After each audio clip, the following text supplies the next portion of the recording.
اکبر S Babar صاحب نے بھی ہمیں جوائن کیا ہے، ان سے اس معاملے پر بات کرتے ہیں۔ اکبر صاحب بہت شکریہ آپ کا وقت دینے کے لیے۔ ایک اہم فیصلہ کیا گیا ہے چیئرمین پی ٹی آئی کی جانب سے، وہ بیک فٹ پہ آئے ہیں اور بیرسٹر گوہر علی خان کو نگران چیئرمین پی ٹی آئی کے لیے امیدوار نامزد کیا ہے۔ کیا کہیں گے آپ اس متعلق؟ پی ٹی آئی کی جو طرف سے بڑے افسوس سے مجھے کہنا پڑتا ہے کہ جو متضاد قسم کے بیانات آ رہے ہیں اور جو ایسے بھی وکلاء ہیں جو عمران خان کے تو وکیل ہیں لیکن جن کا پی ٹی آئی سے کوئی تعلق نہیں ہے، وہ بھی پی ٹی آئی کے ترجمان بنے ہوئے ہیں۔ تو یہ پی ٹی آئی کو مزید اس کا شیرازہ بکھرنے کا خطرہ ہے۔ مجھے یہ خوف ہے، اور ہم سب پی ٹی آئی کے بانی ہیں اور لوگ ہم رابطے میں ہیں، آج بھی رابطے ہوئے ہیں، اور ہم ایک متفقہ لائحہ بھی اختیار کریں گے کہ ہمیں بڑی تشویش ہے کہ پارٹی کا بلے کا نشان اور پارٹی کا جو سیاسی وجود ہے آنے والے الیکشن میں وہ خطرے میں ڈال دیا گیا ہے۔ دیکھیے نا کہ پہلے کہتے تھے کہ یہ انٹرا پارٹی الیکشن کا معاملہ تقریباً 1.5 سال سے چل رہا ہے۔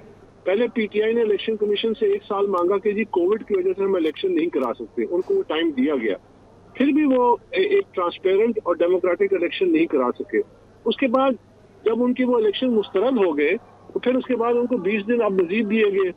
اب یہ آخری ایک موقع تھا کہ یہ اپنی ایک مخلص کوشش کرتے کہ ایک ٹرانسپیرنٹ الیکشن ہوتے۔ پہلے کہتے تھے وقت بہت کم ہے، اب ایک دن میں بغیر الیکٹرل کالج کے الیکشن کا اعلان کر دیا، اور الیکشن میں جو چیئرمین ہے انہوں نے نامینیٹ بھی کر دیا اپنی ریپلیسمنٹ۔ تو یہ تو ورکروں کی اور الیکٹرل کالج کا کام ہوتا ہے کہ وہ الیکشن کرے اور منتخب کرے اپنی لیڈرشپ، یو سی لیول سے تحصیل لیول، تحصیل سے صوبائی لیول، ڈسٹرکٹ لیول، ڈسٹرکٹ سے صوبائی لیول، پھر وہ صوبائی لیول جو الیکٹرل کالج بنتا ہے وہ پھر آ کے مرکزی قیادت کا انتخاب کرتا ہے۔ اب وہ ایک پورا کا پورا ایک ناٹک رچانے لگے ہیں۔ تو اس سے میرا نہیں خیال کہ وہ جو قانونی ضروریات ہیں وہ پوری ہوں گی۔ دیکھیے اس پارٹی کو میں تو خیر 2011 سے اس پارٹی کو ادارہ بنانے کے لیے ایک جنگ لڑ رہا ہوں، اور میرا اس میں کوئی ذاتی کوئی مقصد نہیں ہے، مجھے کوئی عہدہ نہیں چاہیے۔ مجھے عمران خان نے 2 دفعہ سیکرٹری جنرل بننے کا آفر کی تھی، میں نے وہ ریفیوز کیا، میں نے انکار کیا، کیونکہ میرے پاس وہ وسائل نہیں تھے کہ سیکرٹری جنرل کے طور پہ میں حق ادا کر سکتا۔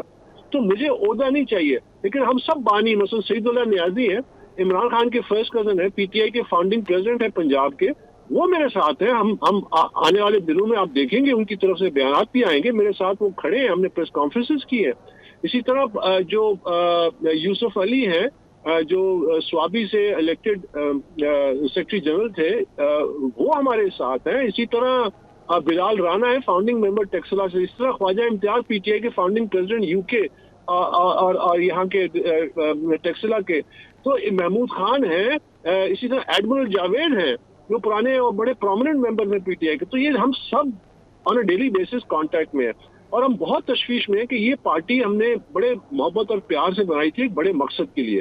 اب آپ اس سے اندازہ لگائیے کہ پارٹی کا کوئی سٹرکچر ہی نہیں ہے رہا، پارٹی کی کوئی قیادت نہیں ہے مرکزی، صوبائی اور ڈسٹرکٹ لیول پہ، اور یہ فیصلے ہو رہے ہیں کہ جی جیل سے باہر آ کے وہ اعلان کرتے ہیں جی وہ الیکشن لڑیں گے، وہ الیکشن نہیں لڑیں گے، وہ کس کو نامینیٹ کر رہے ہیں، یعنی ایک قسم کے آپ یہ سمجھیے کہ بے نامی پریس ٹاک اور پریس کانفرنسز ہو رہی ہیں۔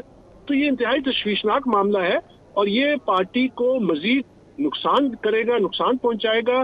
بھلے کا سمبل جس کے لیے میں ذاتی طور پہ میری کاوشیں تھیں، جس کے نتیجے میں اگست 2002 میں یہ بھلے کا سمبل جو الیکشن نشان ہے یہ ملا تھا، تو ہمیں بہت تکلیف ہے، ہم بہت پریشانی میں ہیں کہ یہ کیا ہو رہا ہے۔ یہ پارٹی کیسے چند وکیلوں کے پہلے اجرتی سیاستدان تھے، پھر کچھ پارٹی کے کنگلے تھے جنہوں نے اس پارٹی پہ اس کو ابیوز کیا اور اس کو اپنے مقصد کے لیے استعمال کیا۔ اب چند وکلا ہیں، ہاں وہ عمران خان کی نمائندگی کریں، لیکن وہ پارٹی کے نمائندے کب سے بن گئے؟ ان کی پارٹی کے لیے کیا میرٹ ہے، ان کی پارٹی کے لیے کیا خدمات ہے؟ الیکٹرل کالج ابھی بنا نہیں اور آنے والے چیئرمین کا اعلان ہو گیا، تو یہ بڑا مذاق خیز ہے، اور میرے خیال میں اس کے لیے ان کو دوبارہ سوچنا چاہیے، اور ہم انشاءاللہ اس پارٹی کو مکمل تباہی سے بچائیں گے اور پوری کوشش کریں گے۔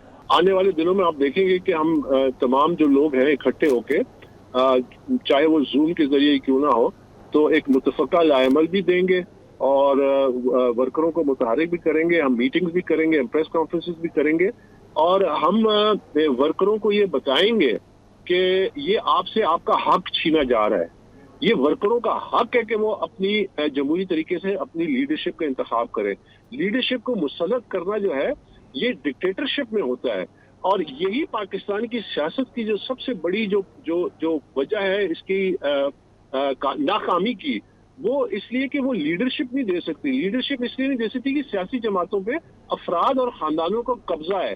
وہ سیاسی جماعتیں نرسریز آف لیڈرشپ بن ہی نہیں سکتی.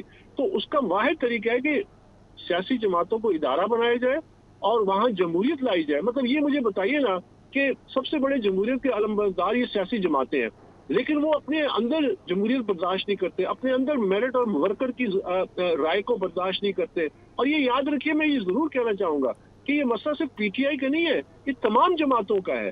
یہ تمام جماعتوں کو ڈیموکریٹائز کرنے کی ضرورت ہے، ورنہ آپ اس طرح الیکشن کراتے رہیں، 10 الیکشن کرا لیں، آپ ری سائیکل کریں گے اسی ناکام لیڈرشپ کو. اس سے پاکستان کے مسائل حل نہیں ہوں گے، ہم وہیں پہ کھڑے رہیں گے جہاں آج ہیں. ہم سب جو لوگ ہیں پی ٹی آئی کے جو خیر خواہ ہیں، جنہوں نے اپنے خون پسینہ دیے، جنہوں نے اپنی جسے کہتے ہیں نا انگریزی میں best years of your life, ہم نے ایک بڑے مقصد کے لیے اس پارٹی کو دیے بغیر کسی ریٹرن کے، بغیر کچھ مانگے. میں نے آپ سے عرض کی کہ عمران خان نے مجھے 2 دفعہ سیکرٹری جنرل کی پوزیشن آفر کی تھی، اور میں نے دونوں دفعہ معذرت کی کیونکہ میرے پاس وسائل نہیں تھے. اور میں نے کہا نہیں، کیوں، پی ٹی آئی میرا گھر تھا، پی ٹی آئی میں پی ٹی آئی کو چاہتا تھا کہ ایک ادارہ بنے جس کا جو قوم کو ایک نئی سیاست کی بنیاد ڈال سکے. تو اس لیے یہ اہم نہیں ہے کہ میں اور ہم جیسے تمام جو پارٹی کے جو لوگ ہیں جنہوں نے اس پارٹی کو بنایا ہے، یہ ان کا حق ہے کہ وہ کسی لیول پہ بھی الیکشن لڑیں، لیکن ان کو موقع تو فراہم کریں. جب آپ وہ موقع ہی ڈینائی کر رہے ہیں تو وہ کیسے الیکشن لڑیں گے؟ یہ تو ایک ٹوٹل بھونڈا انداز ہے، یہ تو ایک فیک پروسیس ہے. اس فیک پروسیس کو کیسے آپ الیکشن اور ڈیموکریٹک الیکشن کا نام دیں گے؟ اس لیے اس کو یہ مکمل طور پہ ناقابل قبول ہے. اور یہ کسی صورت اس کو میں سمجھتا ہوں کہ یہ آنے والے دنوں میں یہ پاکستان تحریک انصاف کی جو قانونی مشکلات ہیں. بانی P T I Akbar S Babar صاحب ہمارے ساتھ موجود تھے، آپ کا بہت شکریہ.